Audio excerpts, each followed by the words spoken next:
In 1890, Percy Newberry descended into tomb BH3 at Beni Hassan in Middle Egypt and documented a wall painting that should have been rewritten into biblical scholarship. The tomb belonged to Khnumhotep II, a provincial governor under Senusret II. Panel Register 3, now cataloged in the Egyptian Museum in Cairo, shows a Semitic caravan entering Egypt. Above the central figure appears a hieroglyphic sovereignty title meaning ruler of foreign lands, a title of sovereignty, not a merchant designation. The figure is labeled Abisha. The caravan count is precisely 37 people. The date is circa 1880 BC, squarely in the patriarchal window. Egyptologists filed it under the Asiatic migration motif and moved on. But here is the problem. Leadership titles do not appear over generic traders. Personal names do not get recorded for symbolic scenes. And that caravan size matches household scale clan movements described in Genesis, not armies, not trade guilds. If this identification holds, we are looking at contemporary Egyptian documentation of Judah's early tribal leadership. Scholars called it coincidence. Today I am going to show you why that dismissal does not hold up. The tomb everyone knows about sits 14 kilometers south of modern Minya, carved into limestone cliffs overlooking the Nile's eastern bank. Newberry's 1890 excavation for the Egypt Exploration Fund produced meticulous watercolor reproductions of Tomb BH3's interior decorations, published in Beni Hassan Part 1. The mainstream reading has not changed much since James Henry Breasted examined the inscriptions in the early 1900s. It is a trade scene, Asiatics bringing goods, a standard New Kingdom motif, back projected into Middle Kingdom art. The museum placard calls it representative of foreign tribute delegations common in Egyptian iconography. But walk past that placard and look at the actual panel. The central male figure, distinct from the other 36 people, stands beneath a cartouche-style label. It is not a trade good inventory. It is not a generic ethnic marker. It is a personal name with a leadership title. Egyptians did not label merchants with sovereignty terminology. The hieroglyphic phrase Heka Kasut appears in Egyptian diplomatic correspondence for foreign rulers. The same phrase later applied to the Hyksos kings who would dominate Egypt's second intermediate period. It is a political designation. Here is what bothers me about the standard explanation. If this is just symbolic, a generic look at the foreign trader's motif, why does the scribe bother naming the leader? Egyptian artists omitted names constantly. Temple reliefs show hundreds of anonymous soldiers, prisoners, laborers. But when a name appears, it signals someone worth remembering, someone whose presence mattered enough to document. Khnumhotep II's tomb painter did not record some Asiatic trader. He recorded Abisha, recognized ruler of a foreign people, entering Egypt with 37 followers during the reign of Senusret II. Think about what that means.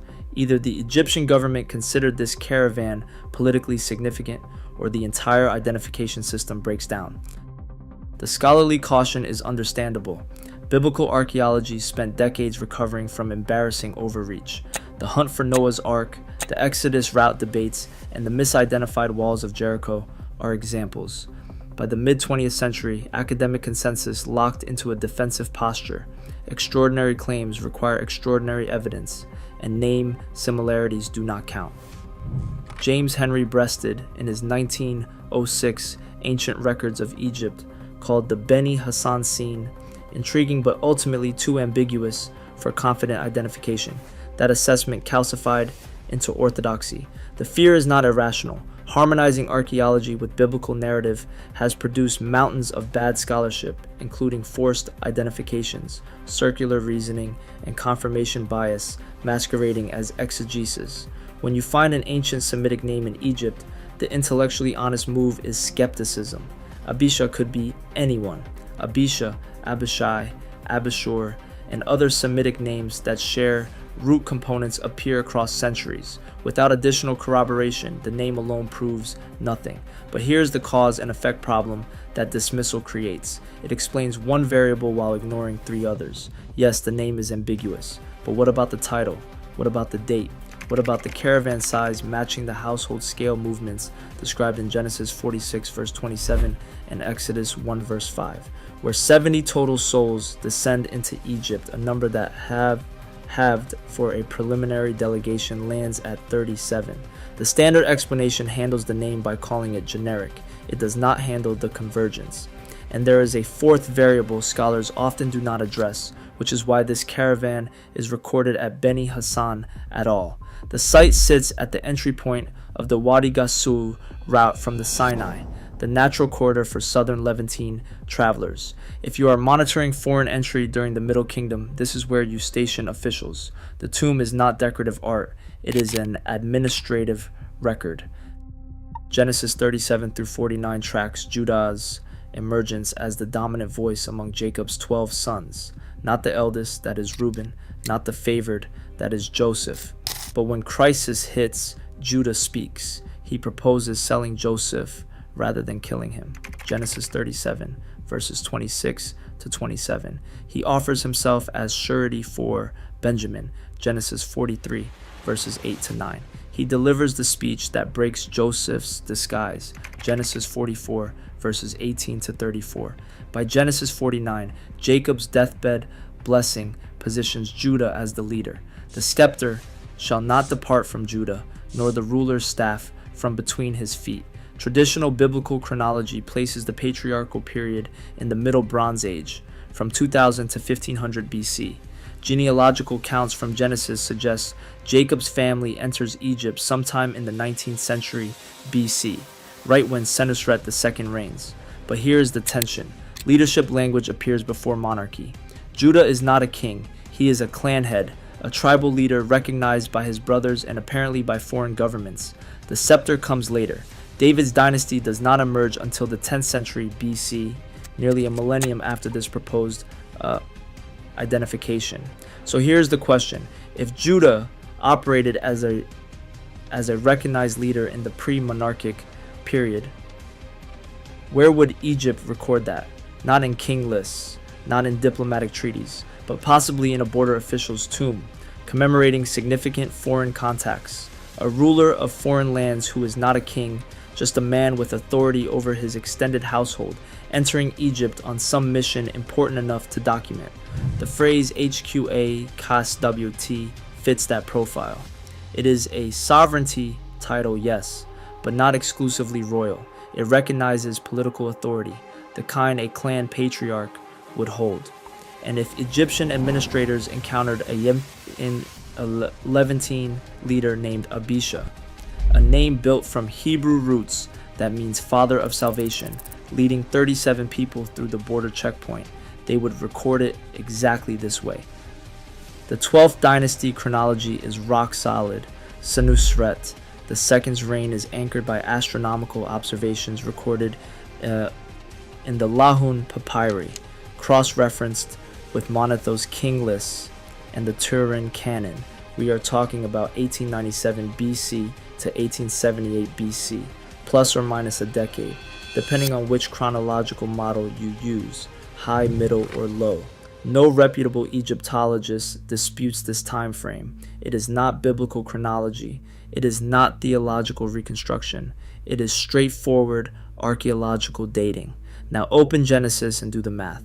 Abraham enters Canaan at age 75. Genesis chapter 12 verse 4. Isaac is born when Abraham is 100. Genesis chapter 21 verse 5.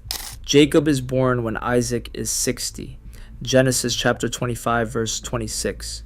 Joseph is born when Jacob is 91. Genesis chapter 30 verses 22 to 24. The family descends into Egypt when Jacob is 130. Genesis chapter 47 verse 9, which places Joseph at 39. Joseph becomes vizier at age 30. Genesis chapter 41 verse 46. Then add 7 years of plenty and 2 years of famine before the descent. Genesis chapter 45 verse 6. If you anchor Joseph's viziership to the late 12th or early 13th dynasty, roughly from 1850 to 1800 BC, based on cultural details matching Egyptian Middle Kingdom administration, the family's descent into Egypt falls in the 1870s to 1850s BC range. That corresponds to Senusret II's late reign or Senusret III's early reign. The margin of error is tight, but the overlap is undeniable.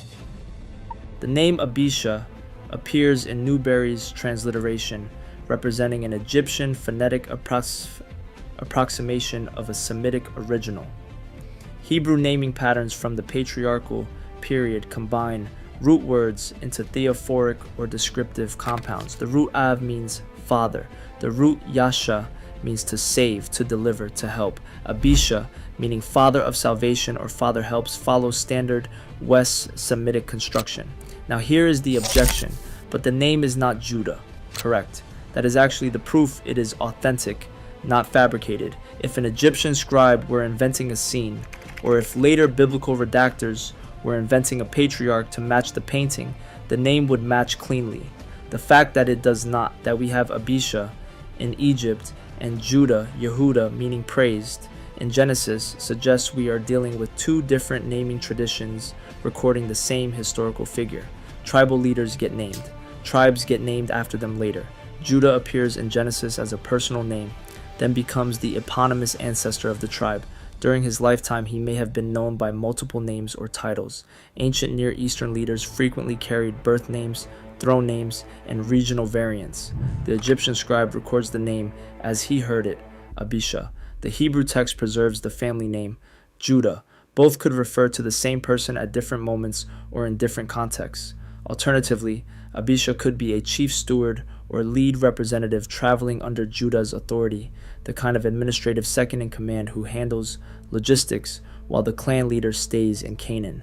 Genesis 43 to 44 shows Judah speaking for the brothers, but not necessarily traveling alone. A 37-person delegation could include multiple named leaders.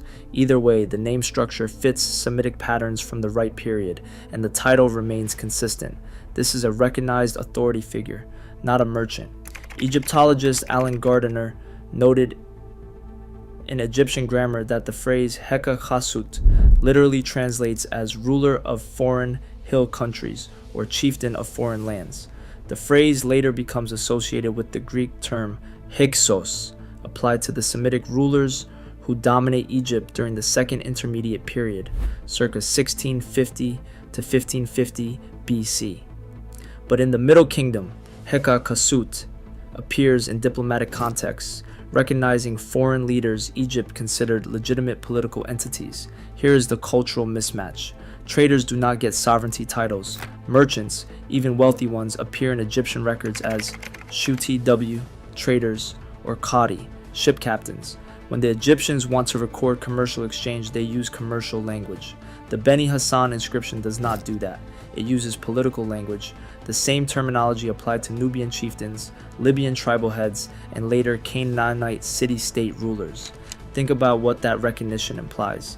Egypt's border officials did not hand out sovereignty titles casually.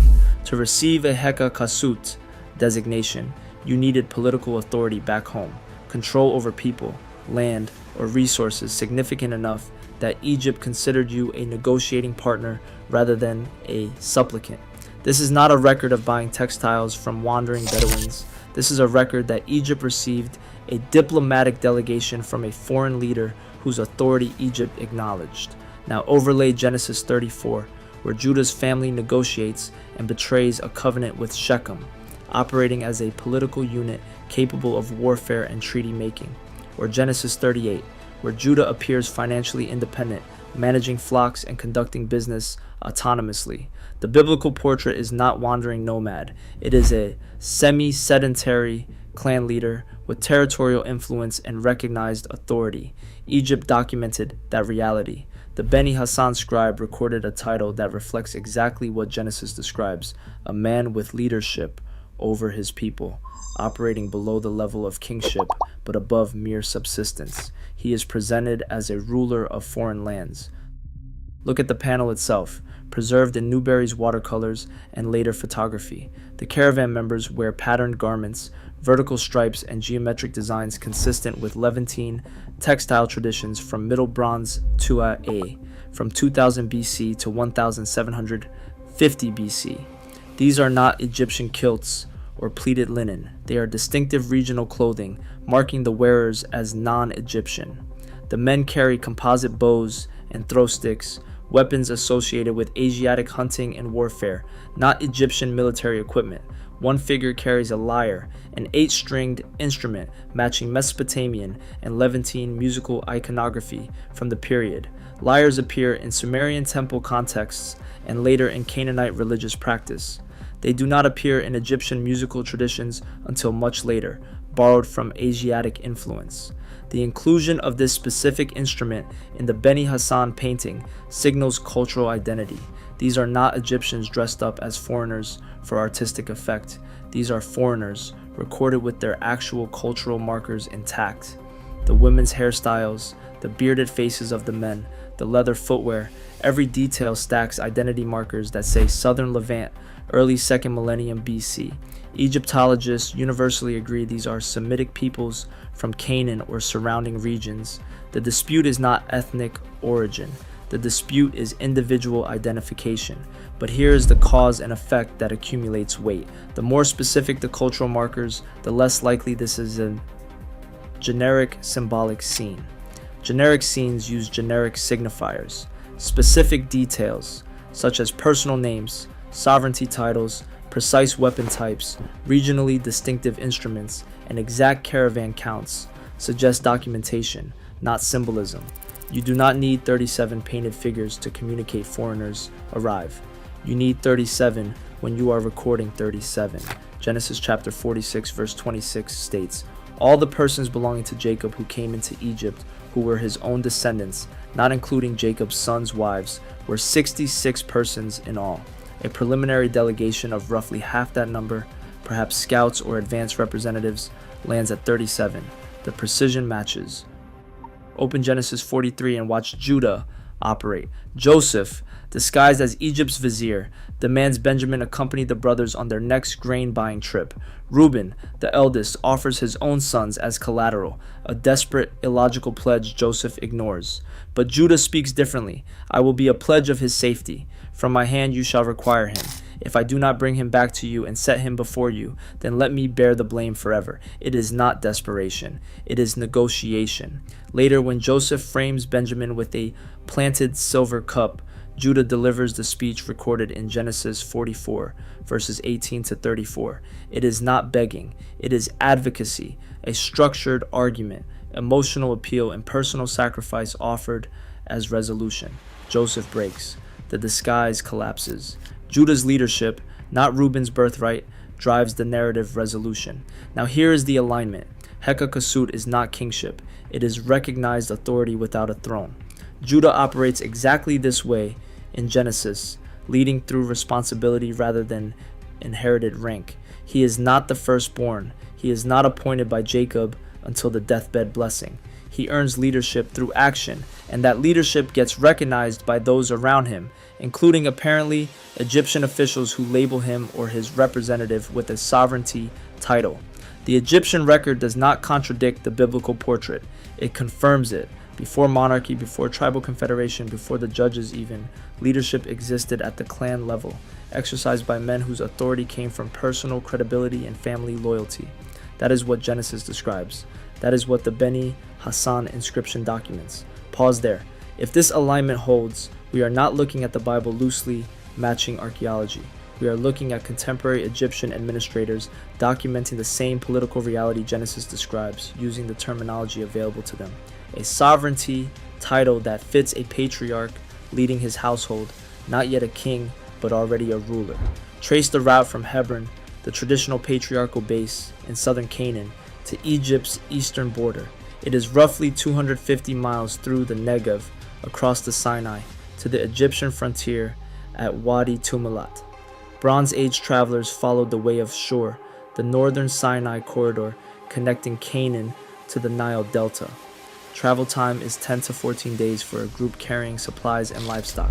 Beni Hassan sits 180 miles south of the delta, on the Nile's east bank, where the Wadi Gassaz route emerges from the eastern desert.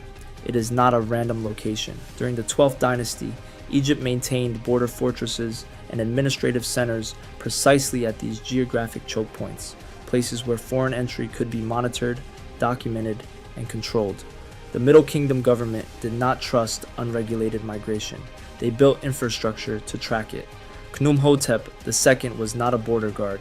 He was the nomarch, provincial governor of the Oryx Nome, responsible for administration, taxation, and security. His tomb's decoration reflects his duties. If a foreign delegation arrived carrying goods for trade or negotiation, and if that delegation was led by someone important enough to merit diplomatic recognition, recording it in the tomb makes perfect sense. It is not incidental art. It is a resume, proof that the nomarch handled significant foreign relations competently. Here is the objection. This is too small an event for Egyptian documentation, but first contact moments get recorded all the time. Initial diplomatic exchanges, novel treaty terms, and unusual trade arrangements.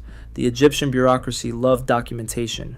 The Palermo stone records Sneferu importing 40 shiploads of cedar from Lebanon. The Amarna letters preserve correspondence about grain shipments and chariot parts. Egypt documented logistics obsessively. A clan leader from Canaan bringing 37 people through the border for reasons unknown, for example trade, negotiation, or drought relief, would absolutely merit notation, especially if that clan leader claimed political authority Egypt felt obligated to acknowledge. The question is not why record this. The question is why would they not? Count the Caravan, 37 figures painted in the Beni Hassan panel. Now turn to Genesis 46, verse 26. It says, all the persons belonging to Jacob who came into Egypt, who were his own descendants, not including the wives of Jacob's sons, were 66 persons in all.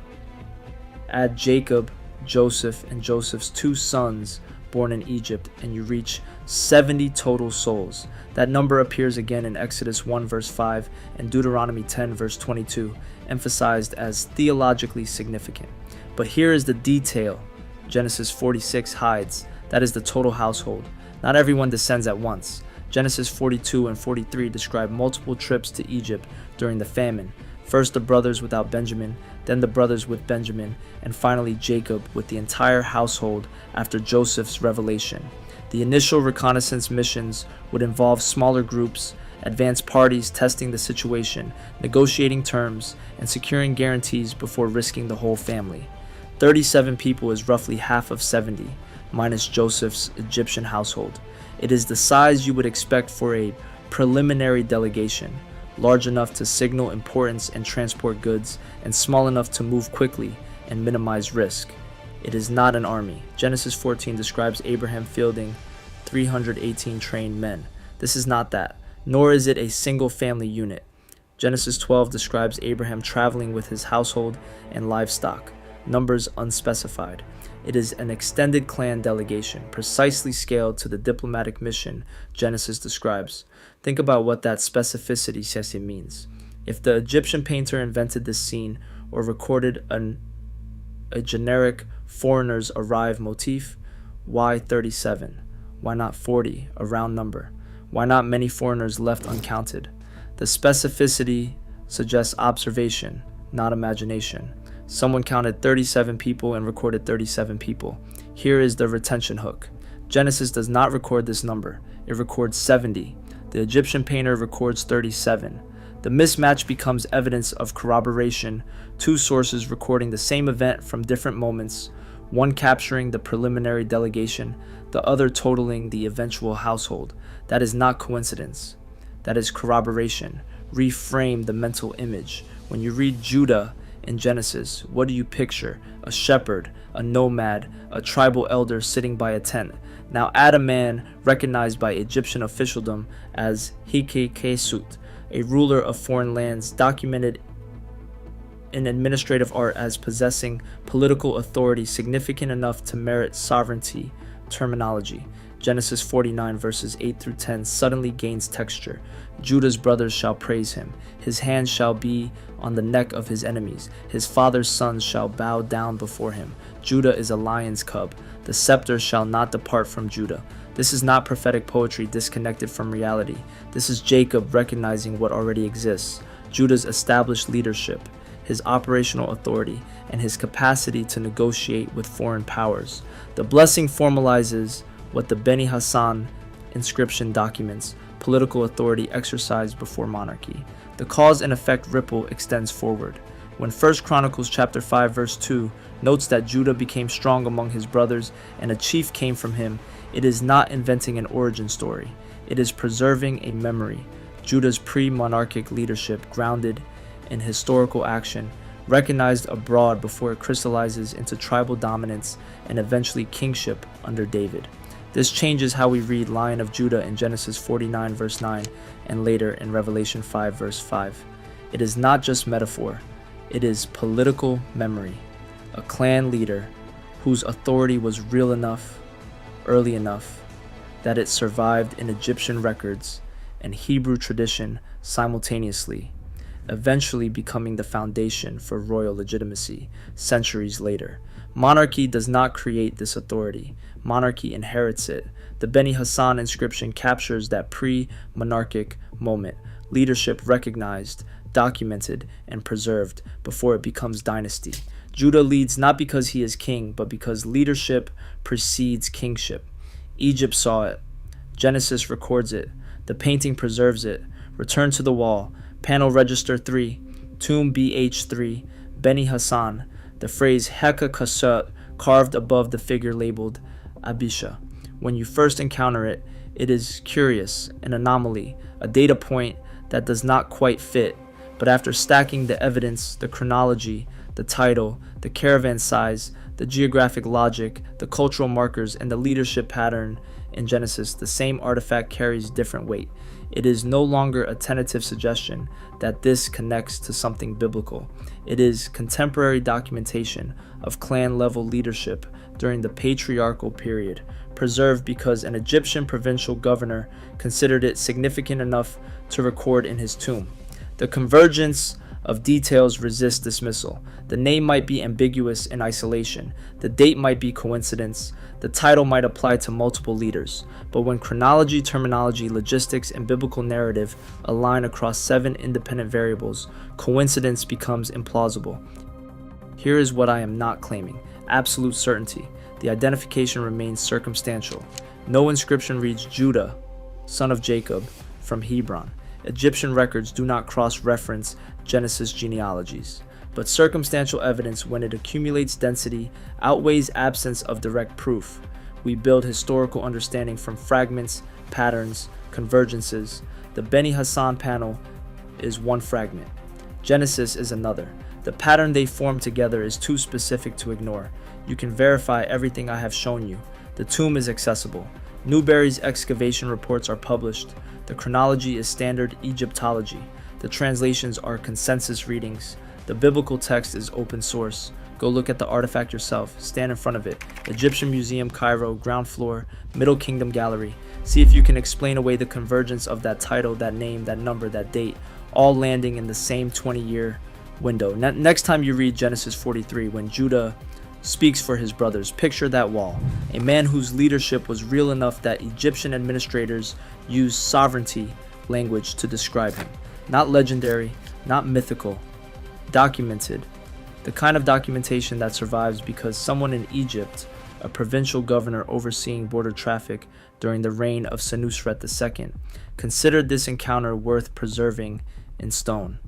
The inscription does not prove Judah, but it proves the plausibility of Judah, a recognized clan leader operating at exactly the right time in exactly the right place with exactly the kind of authority Genesis describes. The pattern does not require faith. It requires attention to detail. And once you see the details stack, you cannot unsee them. The wall is still there. Heka Kasut is still carved above Abisha. 37 figures are still painted in ordered procession. Senusret II's reign still dates from 1897 to 1878 BC.